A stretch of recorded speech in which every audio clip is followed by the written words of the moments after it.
Welcome everyone. In this video, we're going to build a secure login system step by step using Flask and Flask JWT extended. We'll see how authentication works with cookies, how protected pages behave, and why this structure is actually very powerful in real projects. Don't worry, we'll move slowly and clearly, and by the end of the video, everything will make sense. First, let's talk about the index.html page, which is our main entry point. This is the page users see when they open the website. Here we have a very simple login form, a username field, a password field, and a login button. When the user submits the form, JavaScript steps in and sends the login data to our backend. The important idea here is that this page is always accessible, but it does not give access to any protected content by itself.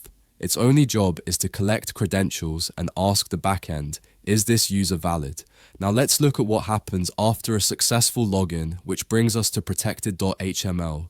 This page is special because users should never be able to access it unless they are logged in.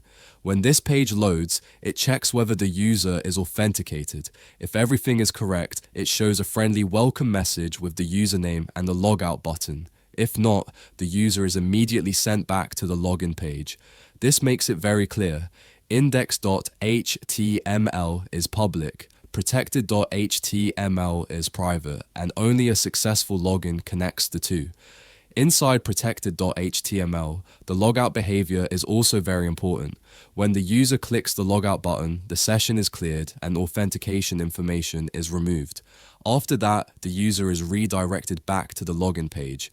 This means even if the user tries to refresh the page or open it in another tab, access is denied.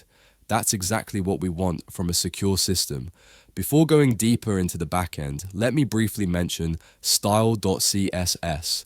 This file is only responsible for how things look. It centers the content, adds spacing, colors, and small visual effects to make the interface clean and friendly. It doesn't affect security or logic, but it makes the project much nicer to use. Now let's move to the heart of the project, app.pe.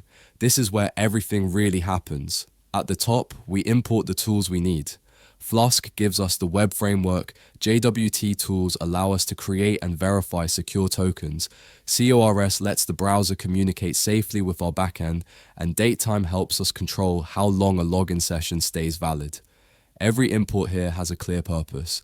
Next, we create our Flask application and enable SOARs with credential support. This is essential because we're working with cookies and authentication. After that, we configure JWT settings. We define a secret key, set how long access tokens remain valid, and tell Flask JWT extended that we want to store tokens inside cookies. We also enable important security options like HTTP-only cookies, which means JavaScript cannot directly read sensitive authentication data. Then we initialize the JWT manager. From this point on, Flask knows how to create tokens, store them securely, and verify them automatically when a protected route is accessed. After that, we define a simple user list. This is just for demonstration purposes. In a real-world application, this would come from a database, but for learning, this approach keeps everything easy to understand and focused on the authentication flow. Now let's talk about the routes. The home route simply renders index.html. Nothing special happens here. The protected route, however, is different. It requires authentication. Before the page is rendered, Flask automatically checks whether a valid token exists. If not, access is denied. If yes, we extract the user's identity and pass it to the page so we can display a personalized welcome message. The login route is where authentication actually happens. When the front end sends a username and password, we verify them. If they are correct, we create an access token and a refresh token. These tokens are then stored securely in cookies. The front end doesn't need to manage them manually. This is a very clean and secure approach. The logout route is much simpler, but just as important. Its only job is to remove authentication cookies. Once that happens, the user is effectively logged out everywhere. Before running the project, we need to install the required Python modules using pip. These include Flask itself, the JWT extension, and Chorus support. Once everything is installed, we run the application and open it in the browser. Now let's test the behavior.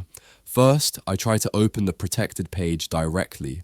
I'm not logged in, so access is denied and I'm redirected. Perfect. Now I go to the login page and try incorrect credentials. I immediately get an error message. That's good feedback for the user. Next, I enter the correct username and password. Login is successful and I'm redirected to the protected page. Here's something interesting. I open another browser tab and try to access the protected page again. It works because I'm still authenticated. Now I click Logout on one of the tabs. What happens? If I refresh the protected page in the other tab, access is gone. That means our logout logic works globally, not just on a single page. This is exactly how a secure login system should behave. At this point, we've built a fully functional and secure authentication flow using Flask and JWT cookies. You can find the full project on GitHub, so feel free to explore it, modify it, and experiment. If you enjoy learning Python like this, you can find many more free Python tutorials in the courses section of the channel. And if you'd like to support us, don't forget to subscribe and consider joining the channel. Keep learning, keep building, and I'll see you in the next video.